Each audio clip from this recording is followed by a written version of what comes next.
Sveiki, tikiuosi laikotės gerai ir dar visiškai neišdurnėjote tame durnyne, kuris vadinasi Lietuva. Nu va, Gitanas Nausėda grįžo iš Jungtinių Amerikos valstijų ir ryškiai matosi, kokią klizmą jam įklijavo amerikiečiai. Matosi, kad jis nelinkęs pritarti Europos komisijos nuomonė, kad gana Lietuvai žaisti su ugnimi, su to tranzitu viskas aišku, kad tos vadinamos sankcijos Rusijos federacijai nesuteikia jokių galimybių uždaryti Lietuvai rusiškoms prekiams tranzitą per Lietuvą. Bet matomai Gitanui Nausėdai amerikiečiai klijavo neblogą klizmą. Ir jisai grįžo grinai vykdyti amerikiečių nurodymus. Dėl to ir Nausėdos patarėja Lot pradėjo, kad mes nedarysime jokių nuolaidų Rusijos federacijai, nebus jokių žalių koridorių. Tai yra faktiškai Lietuvos Respublika paskelbė karą Rusijos federacijai. Nežinau, kokios bus atsakomosios Rusijos federacijos priemonės, bet manau, jos gana bus griežtos. Ir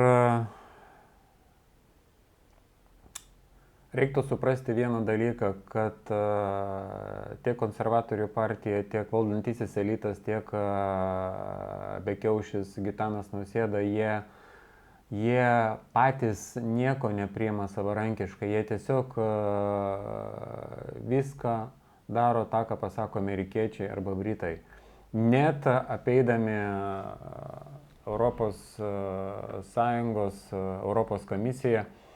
Ir jų šeimininkai tikrai yra, sakyčiau, ne Briuselis, šiaip Briuselis irgi paklūsta maždaug Vašingtonui, bet jų tikrai šeimininkai yra amerikiečiai.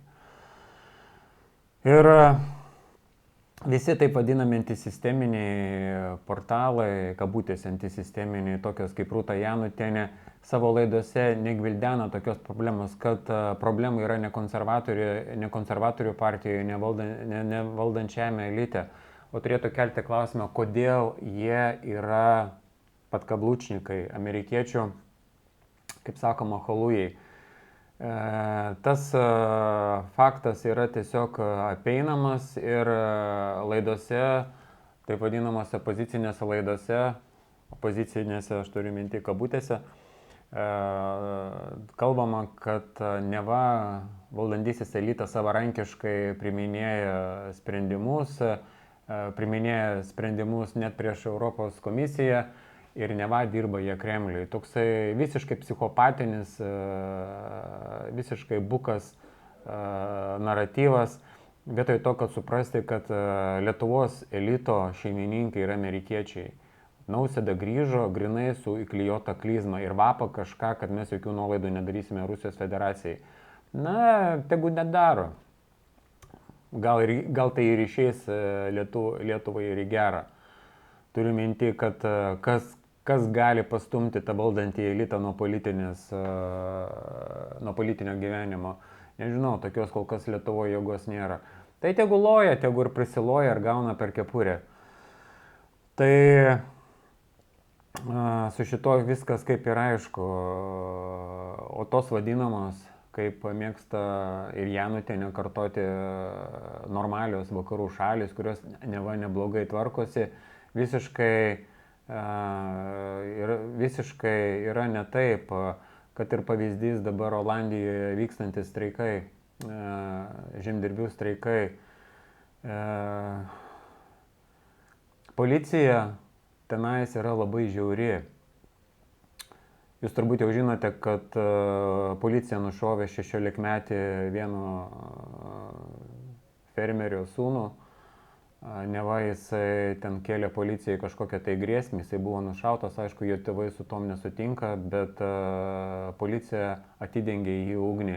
Ir tai jau ne pirmas kartas, taip pat Rotterdame, pamenu, buvo protestai, ar ten buvo sankcionuotas mitingas ar nesankcionuotas, čia aš dabar tiksliai nebepamenu, bet esmė tame, kad policija drąsiai atidengė protestuotojams ugnį į kojas. 7 žmonės buvo sužeisti. Tiesiog policija naudoja šaunamosios ginklus. Ir tai jūs vadinate, aš čia apeliuoju į tas vadinamas opozicinės televizijos, kurios įvardyja tas vakarų šalis kaip normales, atseit normalūs vakarai. Tai yra nenormalu, policija šaudo žmonės. Rotterdame dabar tą fermerio sūnų nušovė ir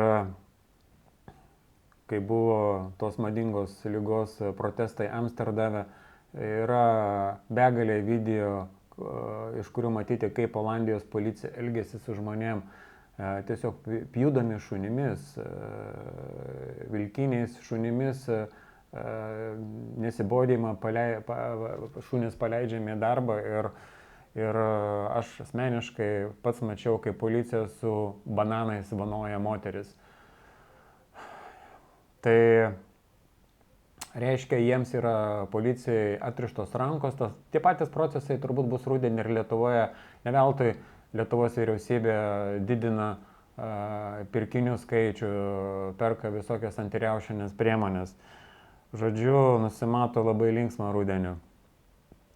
Ir visą tai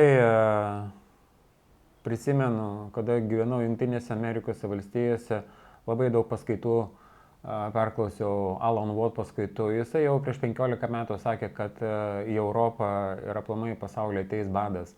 Ir tiesiog mes matome, kaip ryškėja to bado kontūrai. Ir to maisto gal bus parduotuvėse, bet jis tiesiog bus neįperkamas. Paklauskite savęs, kiek iš jūsų dabar gali pirkti brangią mėsą arba ten labai kokybišką žuvį. Olandijoje čia yra tiesiog pasakiškos kainos, bet kol kas dar parduotuvėse žmonės įkanda nusipirkti hormonais užaugintą vištieną, bet ateis laikas, kad ir ta vištiena bus tiesiog, jinai bus parduotuvėse, bet tiesiog jinai daugeliu bus neįkandoma. Kaip sakoma, rabategos negalės įpirkti tai. Ir tai visas tas badas yra daromas dirbtiniu būdu, tiesiog naikinamos fermos, prisidengiant tą vadinamą fašistinę žaliąją ekonomiką. Ir procesai yra aiškus, nes tie, kurie domėjosi, net ir prieš 15-20 metų skaitė globalistų dokumentus, o jie visą tai atvirai skelbė. Taigi, jeigu realaus pasipriešinimo nebus, globalistai mums padarys tiesiog pragarą žemėje. Čia nuo kiekvieno priklauso, kaip kiekvienas iš mūsų priešinsis tam. Aš neturiu jokių receptų. Kiekvienas mąsto už save ir kiekvienas yra atsakingas už save. Negaliu aš čia duoti jokių receptų ar dar kažko. Aš tai galvoju, jeigu radikaliai žmonės nepasipriešins, tiesiog iš mūsų padarys skaitmeninius vergus ir prieš mumis bus naudojama prievarta. O apie Nausėdą nėra čia daugiau ką komentuoti, jis tiesiog yra Amerikos marionetė. Ir visi politiniai sprendimai, kas liečia tranzitą, yra priimami ne Vilniuje, o priimami Vašingtone. Iš dalies Londone, nes Londonas, Vašingtonas yra viena anglosaksų ašis, kuriems paklūsta net ir ES komisija.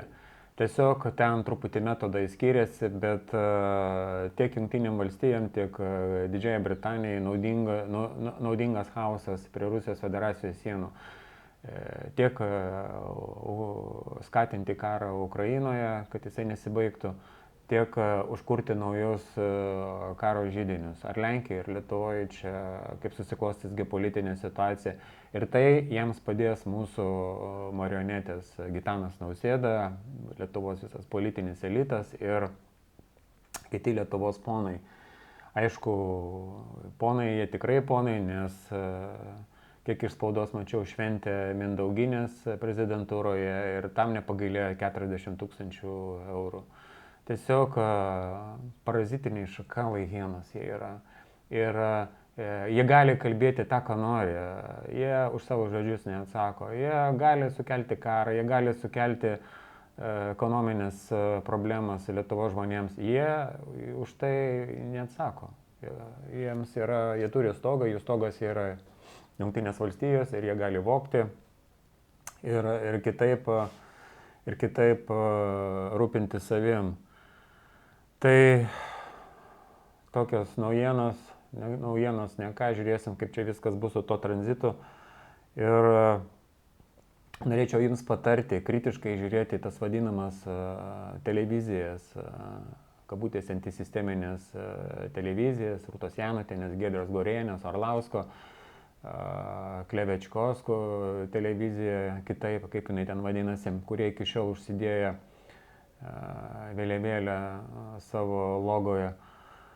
Tai žiūrėkite kritiškai ir tiesiog gilinkitės į kodėl vyksta kariniai veiksmai Ukrainoje. Tam yra priežastis, kurios eina daug seniau negu vasario 24, kada Rusijos federacija pradėjo specialią karinę operaciją. Iš tikro, kariniai veiksmai, karinis tas konfliktas prasidėjo daug seniau. Tai prasidėjo nuo vakarų remiamo valstybinio perversmo Ukrainoje, Kijeve 2014 metais.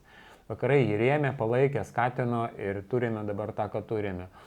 Aplamai tas geopolitinis konfliktas tarp Rusijos federacijos ir kolektyvinių vakarų jau jis yra neišvengiamas ir matyt perės į karštąją fazę, tik tai dar kol kas karas tas vyks taip vadinamose proxy valstybėse, tai kas dabar vyksta Ukrainoje ir gali būti, kad atsiras nauji taškai, nedaug dievė atsiras Lietuvoje. Taip, kad Nausėda nieko gero neparvežė iš savo šeimininkų, parvežė įsakymą skatinti, konfliktuoti ir kitaip bandyti sukelti karinį konfliktą. Tai tuom ir baigsiu, gal iki kito karto ir gal kokių bus geresnių naujienų. Tai ačiū, kad klausėte, būkit sveiki, gerų jums vasaros dienų ir iki kito karto. Sudie.